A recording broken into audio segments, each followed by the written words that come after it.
예수님 이름으로 함께 말씀 나누겠습니다. 함께 오늘 찾아 읽을 말씀은 사사기 8장 말씀입니다.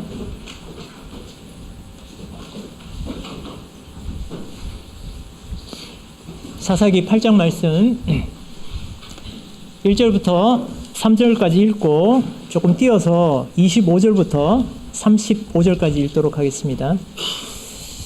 1절부터 3절까지 그리고 25절부터 35절까지 3절 읽고 나신 다음에 잘 기억하셨다가 25절로 넘어가도록 하겠습니다. 교독하도록 하겠습니다. 에브라임 사람들이 기드온에게 이르되 내가 미디안과 싸우러 갈 때 우리를 부르지 아니하였으니 우리를 이같이 대접함은 어찌미뇨 하고 크게 다투는지라.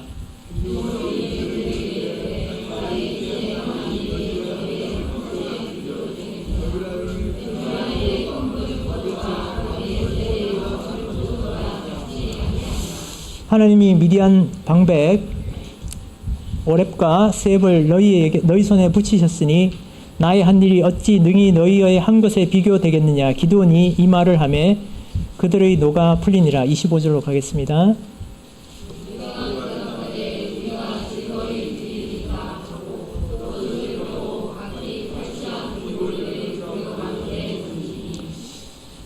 기드온의 청한 바 금 귀고리 중수가 금 1,700세겔이요 그 외에 또 세 달 형상의 장식과 태물과 미디안 왕들의 입었던 자색 의복과 그 약대 목에 둘렸던 사슬이 있었더라.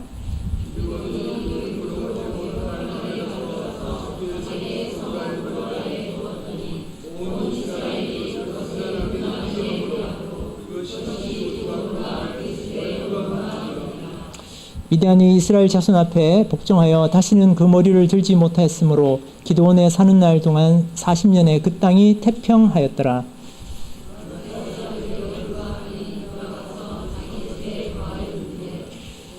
기드온이 아내가 많음으로 몸에서 낳은 아들이 70인이었고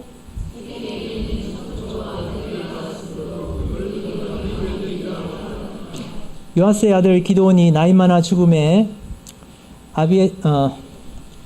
제가 안경 벗고 읽겠습니다.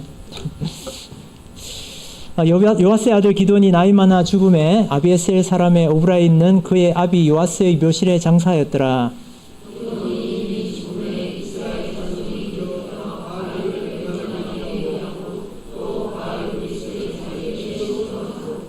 사면 모든 대적의 손에서 자기들을 건져내신 여호와 자기들의 하나님을 기억지 아니하며 또 여룻바알이라 하는 기드온의 이스라엘에게 베푼 모든 은혜를 따라서 그의 집을 후대치도 아니하였더라. 네.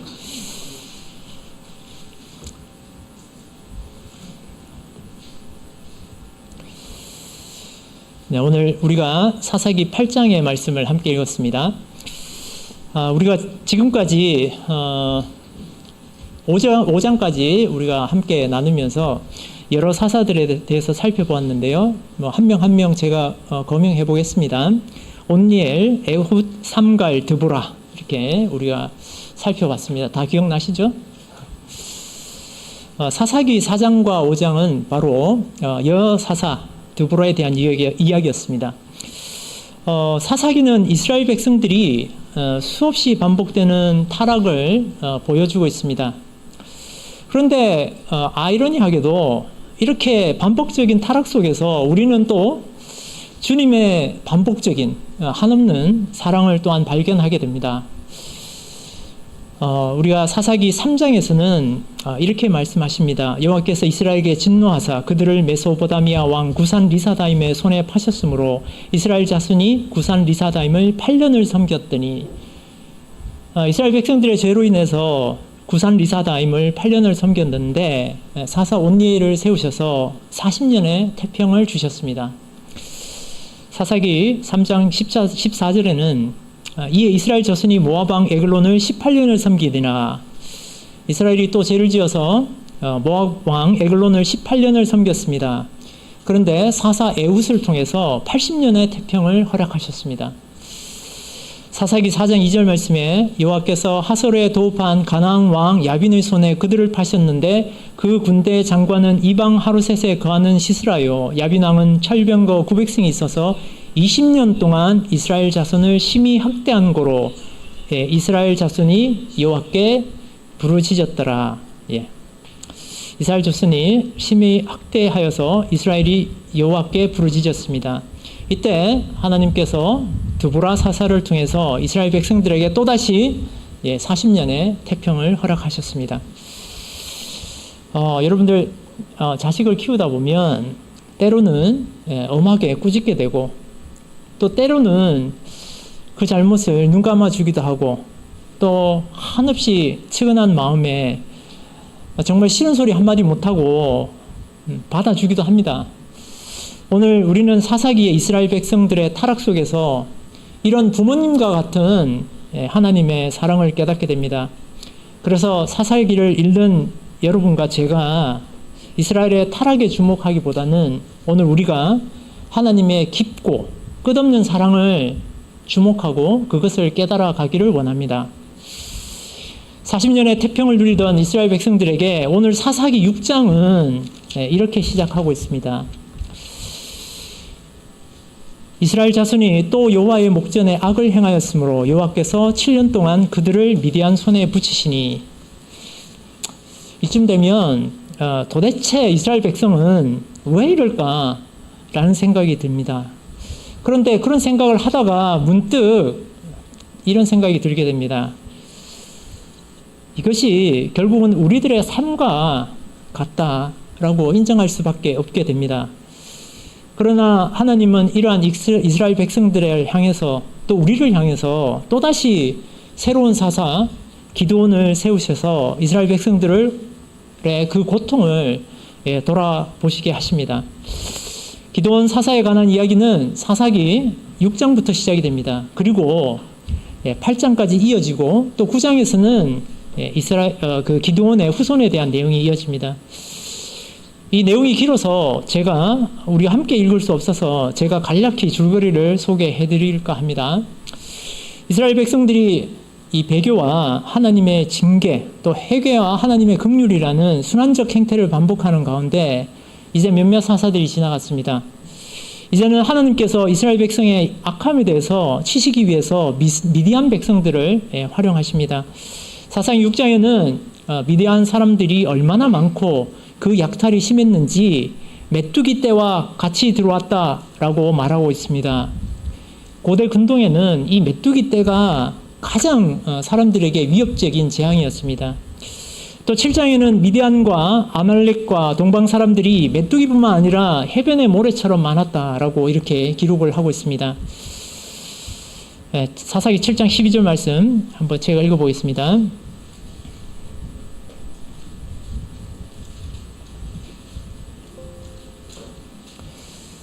사사기 7장 12절 말씀.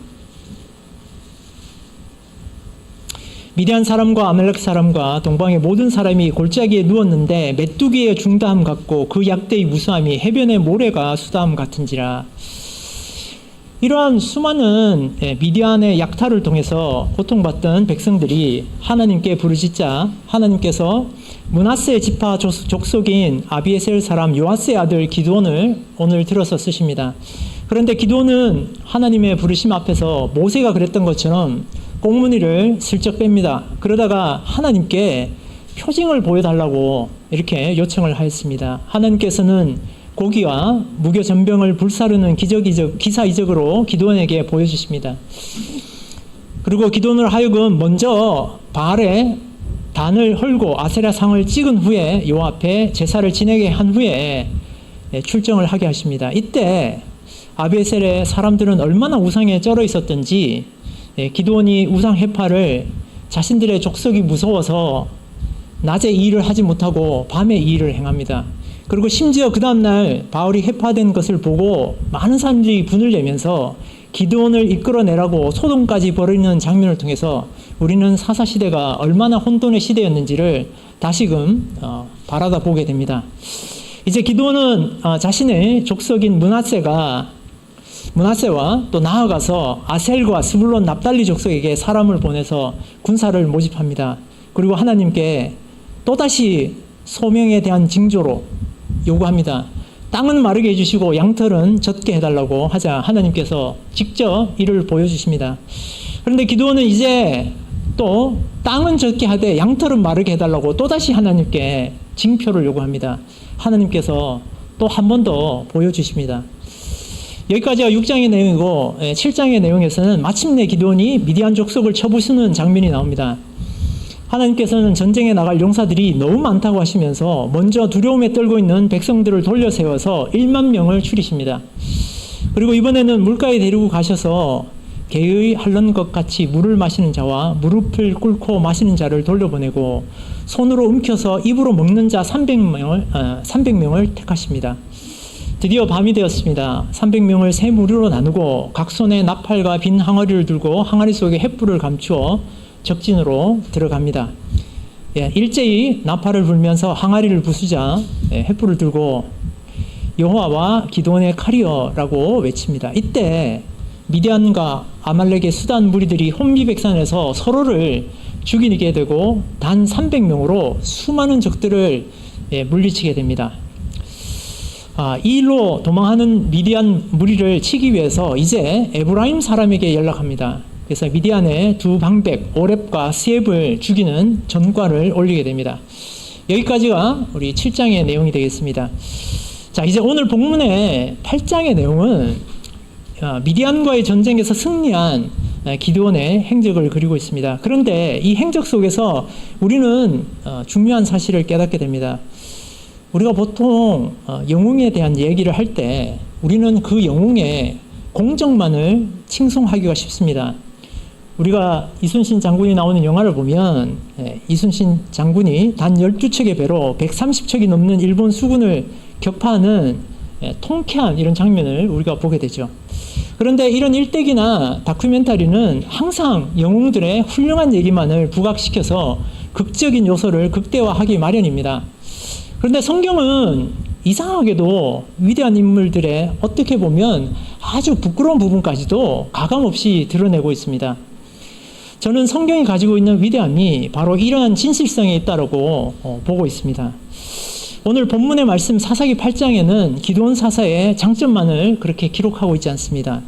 그가 300명의 용사를 통해서 10만이 넘는 적들을 물리쳤지만 오늘 사사기는 기드온 사사의 훌륭한 점만을 얘기하지 않습니다. 그의 부족함 또한 우리에게 보여주고 있습니다. 우리는 기드온 사사가 가지고 있는 훌륭한 점과 또 그가 가지고 있는 과오를 우리가 함께 살펴보아야 됩니다.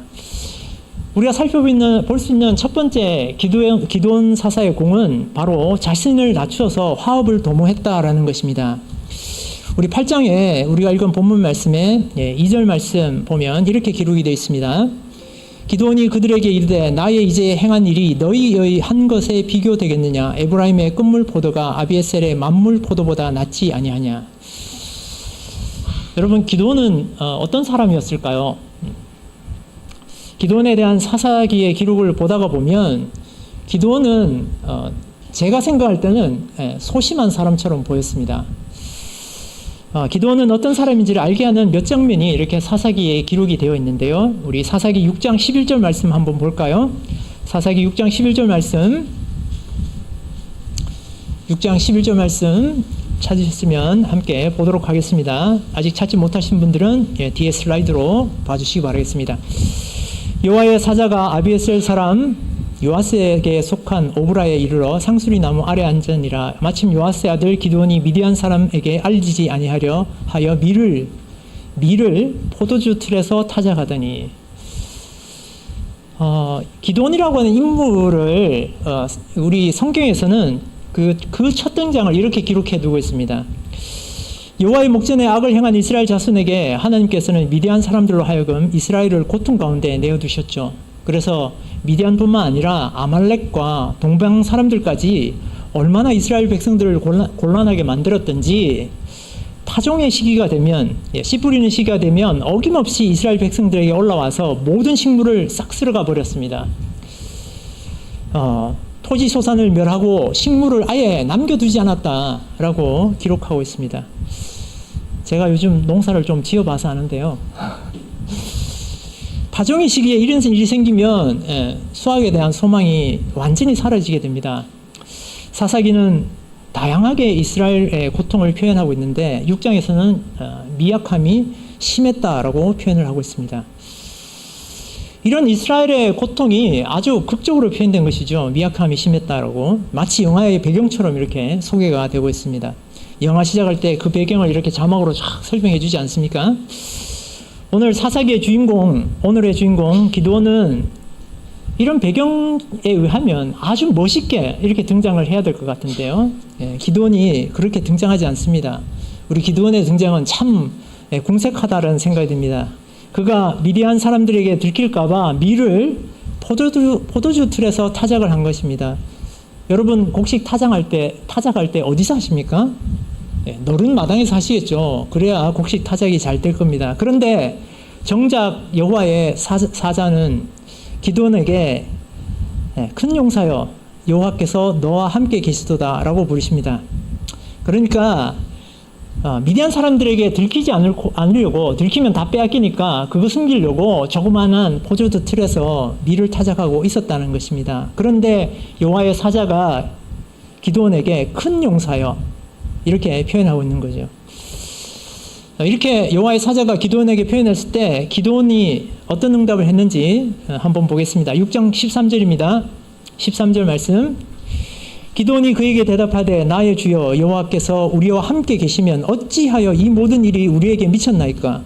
또 우리 열조가 일찍 우리에게 이르기를 여호와께서 우리를 애굽에서 나오게 하신 것이 아니냐 한 그 모든 이적이 어디 있나이까? 이제 여호와께서 우리를 버리사 미디안의 손에 붙이셨나이다.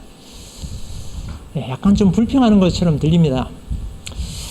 이때 하나님께서는 기드온을 향해서 이스라엘을 미디안의 손에서 구원하라. 내가 너를 보낸 것이 아니냐라고 다시 명령하십니다. 이때 기드온은 내가 무엇으로 이스라엘을 구원하겠습니까?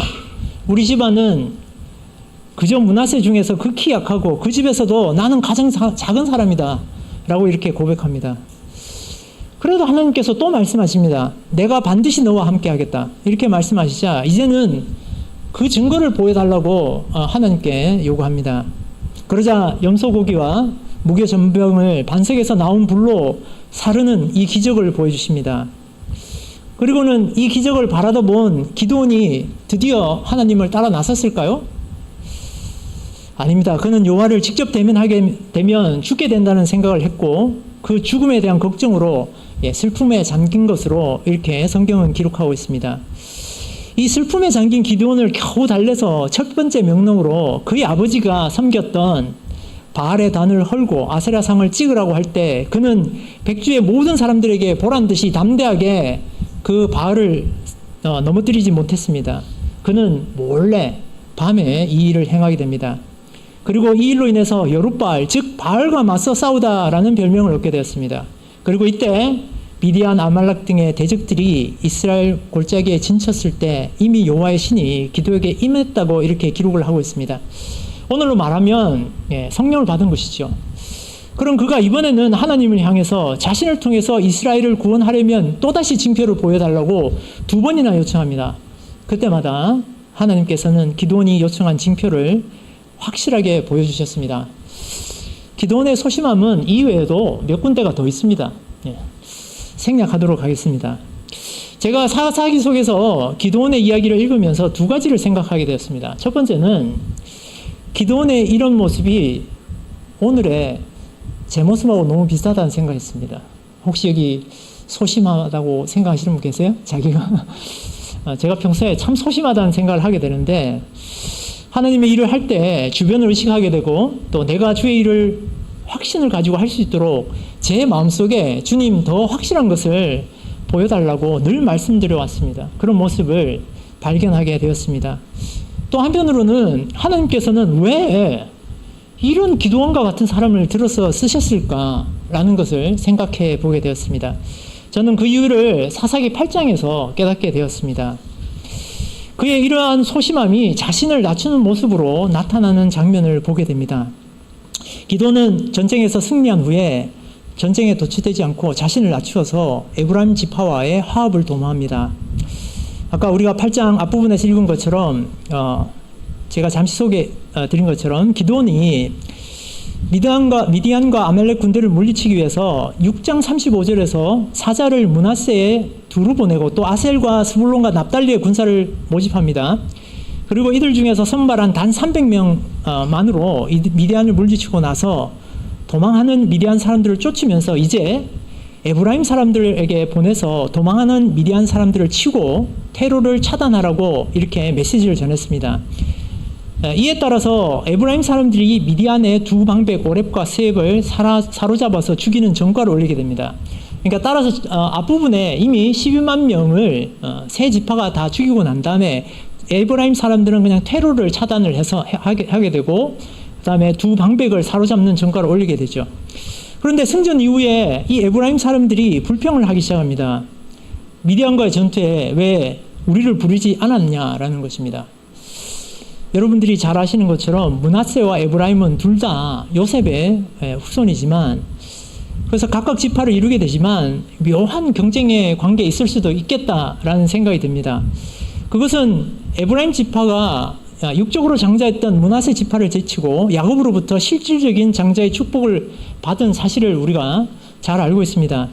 또 에브라임 지파는 그때까지 이스라엘 백성들을 그 전까지 이스라엘 백성들을 이끌었던 바로 여호수아가 속한 지파라는 점에서 정복 전쟁에 대한 나름대로 상당한 자부심이 있었을지도 모르겠습니다. 그런 가운데 기드온의 므낫세 지파가 전쟁에서 큰 공을 세우자 아마 좀 셈이 났던 것 같습니다.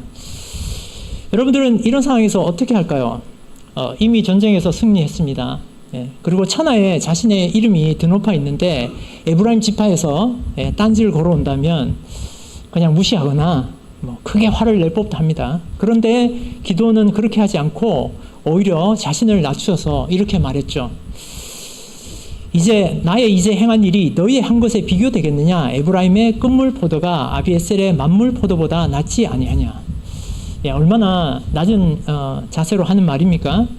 끝물 포도란 만물 포도를 수확한 후에 쓸모없이 남겨진 찌꺼기 같은 포도를 말한다고 합니다. 이 포도는 제 시기에 수확했던 그런 포도에 비해서 맛과 당도가 떨어지고 시기만 해서 포도로서의 가치를 가지지 못합니다.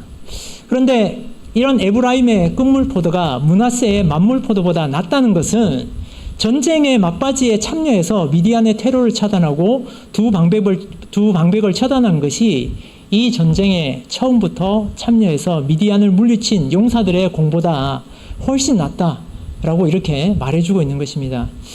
이러한 기드온의 겸손한 태도와 지혜로운 말이 혼란한 사사시대의 지파 간의 화합을 이루는 큰 역할을 한 것입니다. 우리는 사사기 후반에서 타락한 레위인으로 인해서 비롯된 이 지파 간의 갈등으로 인해서 베냐민 지파의 씨가 마를 뻔한 그런 사실들을 알고 있습니다. 기드온의 오늘 이러한 겸손이 없었다면 아마도 베냐민 지파 이전에 에브라임이나 므낫세 지파의 씨가 말릴 민족 최대의 위험이 더 빨리 찾아왔을 수도 있겠다라는 생각을 하게 되었습니다. 성경은 우리가 주님의 일을 할 때 항상 낮은 마음으로 화평을 쫓기를 또 그렇게 섬기기를 원하고 계십니다. 마태복음 5장 9절 말씀에 이렇게 기록이 되어 있습니다. 마태복음 5장 9절 말씀, 화평케 하는 자는 복이 있나니 저희가 하나님의 아들이라 일컬음을 받을 것이며. 빌립보서 2장 3절 말씀에는 또 이렇게 기록이 되어 있습니다. 빌립보서 2장 3절 말씀, 아무 일에든지 다툼이나 허용을 하지 말고 오직 겸손한 마음으로 각각 자기보다 남을 낮게 여기고 각각 자기 일을 돌아볼 뿐더러 또한 각각 다른 사람들의 일을 돌아보아 나의 기쁨을 충만케 하라. 우리는 사사기를 통해서 여러 사사를 만나고 있습니다. 오른손을 제대로 쓰지 못했던 에훗, 또 여자 사사였던 드보라, 또 오늘 소심한 일꾼 기드온까지 우리는 모두 다 저마다의 약함을 가지고 있고 겸손과 하나님의 부르심을 회피하는 마음의 경계에서 좋지 못한 쪽으로 쉽게 기울어지기 쉬운 그런 위험을 가지고 있습니다. 그러나 하나님께서 우리를 부르셨을 때는 우리가 가지고 있는 이러한 약함을 들어쓰시면서 그것을 강함으로 바꾸어 주시는 계획을 가지고 우리를 부르신다라는 것입니다. 그래서 모세도 베드로도 바울도 그 일에 가장 합당한 준비된 일꾼이지만 이런 준비됨은 우리가 약함을 통해서 넘어지지 않을 때 가능한 것입니다. 두 번째로 우리 기드온 사사의 공은 바로 오로지 하나님께만 영광을 돌릴 줄 알았다라는 것입니다. 이제 에브라임 지파의 불만을 잠재운 기드온은 비록 피곤했지만 육신이 지쳐 있었지만 300명을 이끌고 다시금 미디안의 두 왕 세바와 살문나를 잡기 위해서 쫓아갑니다. 성경은 굳이 여기다가 피곤했다라는 것을 표현을 해두고 있습니다. 기드온과 300명의 용사들의 수고로움을 잘 드러내주고 있는 것 같습니다. 그러다 숫곳에 이르렀을 때 음식물을 요구하자 숫곳 사람들이 고작 300명으로 어떻게 미디안 두 왕을 잡겠냐고 떡 주기를 거부합니다. 이런 일이 브누엘에서도 일어나게 됩니다. 여기서 숫곳은 오두막이라는 뜻을 가지고 있고 갓지파의 땅 속에 포함된 지역으로 이렇게 알려져 있습니다. 여호수아서 13장에 이것이 기록이 되어 있습니다.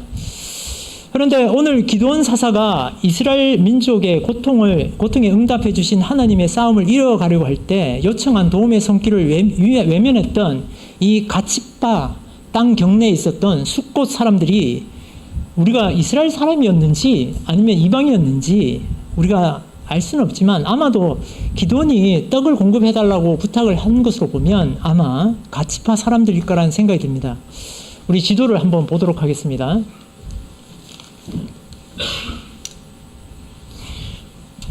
네. 숫곳은 여기 있습니다. 그래서 우리 지금 기드온 사사가 있던 오브라라고 하는 지역은 여기가 있죠. 그래서 미디안에서 왔던 사람들이 이 숫곳을 지나서 이쪽으로 와서 사람들을 이렇게 괴롭게 했다라는 것이 우리 지리적으로 이렇게 알려져 있습니다. 우리 숫곳은 지도에서 보시는 것처럼 미디안 사람들이 이스라엘 백성들을 괴롭히러 올라갈 때 반드시 거쳐가는 지역입니다. 이들에게도 이 미디안 사람들은 항상 자신들을 괴롭히는 사람이었습니다. 그런데 이들에게는 또한 이 미디안 사람들이 아주 두려운 사람들이었습니다. 그래서 300명이 이미 12만 명을 죽였지만 여전히 1만 5천 명이 이곳을 지나서 도망하고 있었을 것입니다. 그곳을 지나가는 것을 이 사람들이 봤을 것입니다.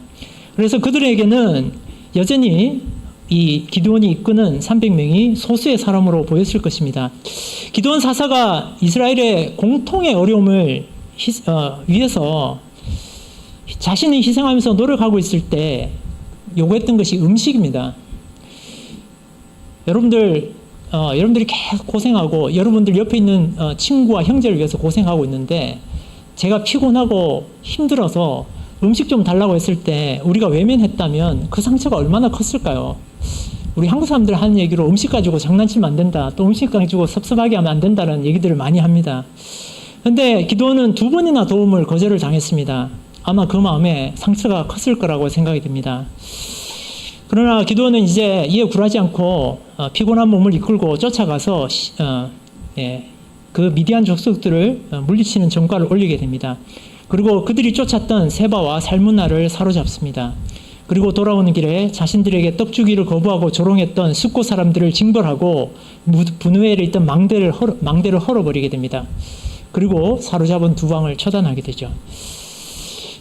이렇게 기드온과 300명은 이런 어려움과 수모를 이겨내고 12만의 적들을 이기게 되죠. 여러분들, 이렇게 작은 숫자가 이렇게 큰 군대를 이겼습니다. 그래서 이스라엘 백성들이 너무나 기쁜 나머지 이렇게 말합니다. 때에 이스라엘 사람들이 기드온에게 이르되 당신이 우리를 미디안의 손에서 구원하셨으니 당신과 당신의 아들, 당신의 손자가 우리를 다스리소서 라고 말합니다. 여러분, 기드온의 마음속에 어떤 마음이 들었을까요? 그들의 왕이 되고 싶은 생각이 들지 않았을까요? 마땅히 그들을 다스리는 자로 등극하기에 더없이 좋은 여건이 만들어진 것입니다. 그러나 기드온은 또다시 지혜로운 말로 이스라엘 백성들에게 이릅니다. 기드온이 그들에게 이르되 내가 너희를 다스리지 아니하겠고 나의 아들도 너희를 다스리지 아니할 것이요 여호와께서 너희를 다스리시리라. 여러분, 아마 저도 그리고 여러분의 아들도 또 그 어떤 사람도 아닌 오직 여호와께서 우리를 다스리시게 될 것입니다.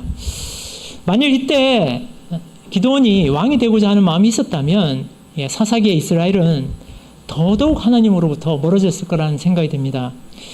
이스라엘 백성들의 불의는 하나님이 그들의 왕으로 계신데 하나님을 전적으로 의지하고 신뢰하지 못한 데 있습니다. 그래서 사무엘상에서 그들이 왕을 요구했을 때 사무엘상에 이렇게 기록이 되어 있습니다. 사무엘상 8장 읽어보겠습니다.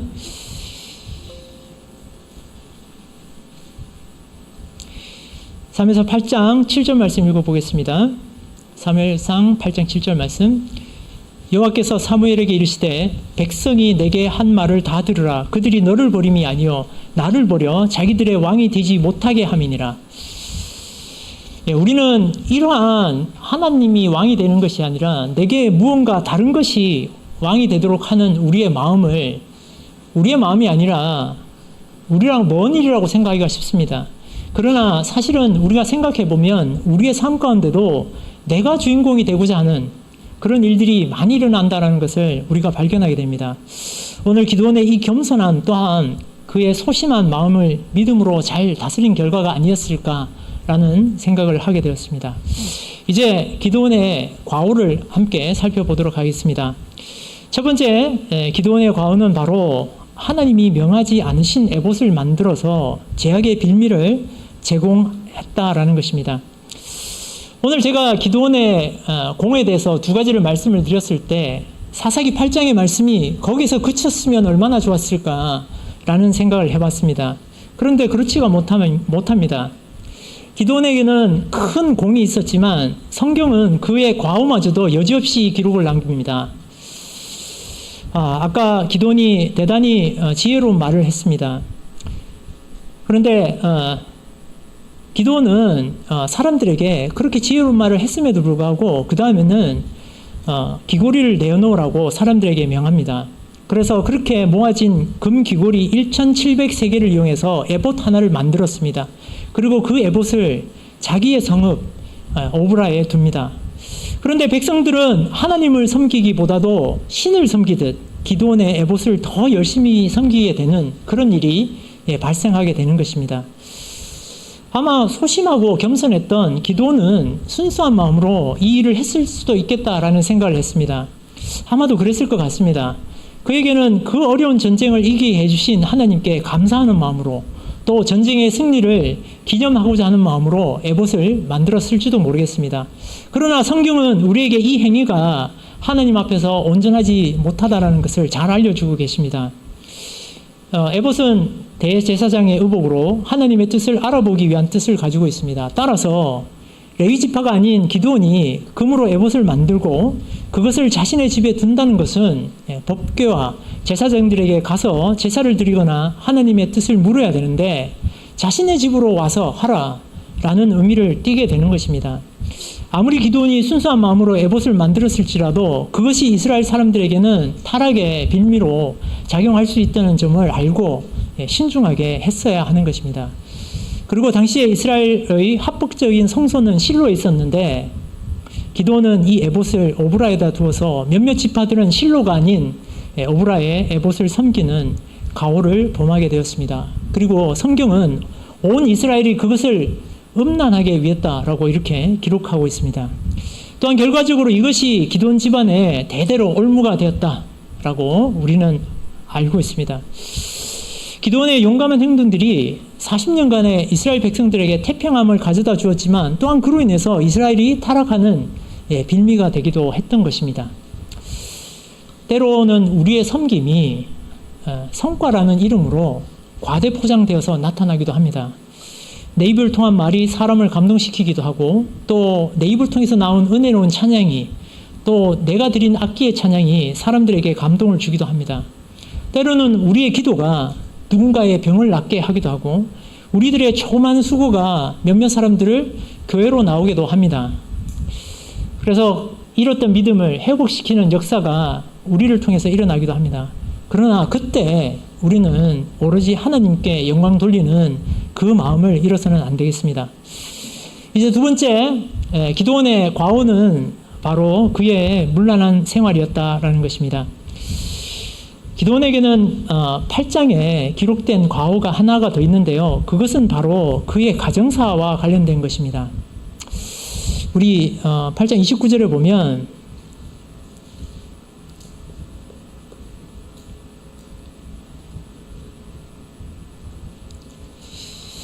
요아스의 아들 요룹바알이 돌아가서 자기 집에 거하였다 이렇게 기록이 되어 있습니다.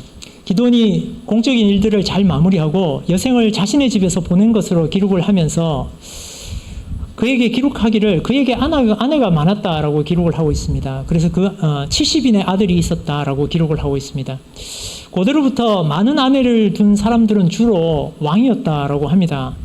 그래서 이를 통해서 기드온이 자신의 지역에서 상당한 권력을 행사하면서 생활한 것을 우리는 유추해 보게 됩니다. 또한 그는 세겜에다가 첩을 두고 살았음을 성경을 통해서 알 수 있습니다.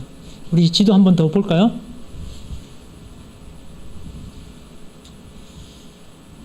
네, 세겜 땅이 여기 있습니다. 네, 오브라가 여기 있고요.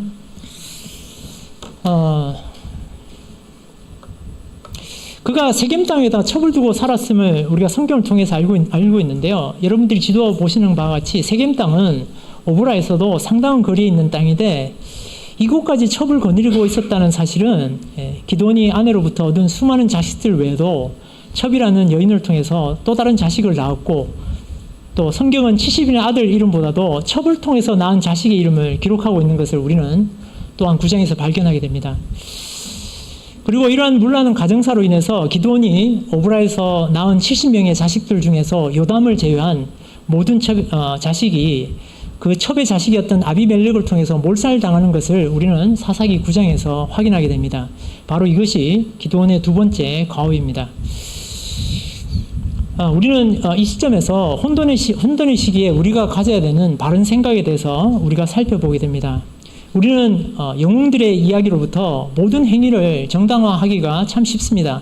그러나 예수님을 제외한 사람은 그 어느 누구라도 절대로 완벽할 수 없습니다. 성경은 이러한 사실들을 일관되게 기록하고 있습니다. 믿음의 조상 아브라함은 두 번씩이나 자신의 안위를 위해서 사라를 자신의 누이라고 속였고 이스라엘 왕국 최대 영웅 다윗 왕은 우리아의 아내 밧세바를 범하고 우리아를 극한 전장에서 죽음으로 몰고 간 간접 살인을 저질렀습니다. 우리 신약의 위대한 인물들을 한번 또 살펴보면 어떻습니까? 누군들 완벽했습니까? 베드로가 완벽한 사람이었습니까? 바울 사도가 완벽한 사람이었습니까?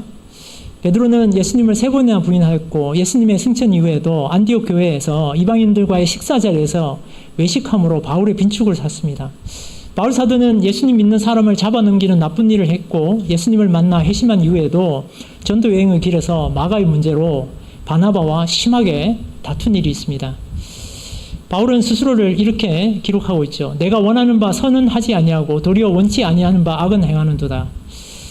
이처럼 성경은 아무리 위대한 믿음의 사람이라 할지라도 그 공과 과를 정확한 사실로 기록하고 있습니다. 성경은 왜 이렇게 이런 기록법을 택하고 있는 것일까요? 우리가 살아가다 보면 훌륭한 사람을 만나게 됩니다. 그러나 우리는 그런 훌륭한 사람을 만났을 때 그들도 사람이라는 사실을 잊어서는 안 되겠습니다.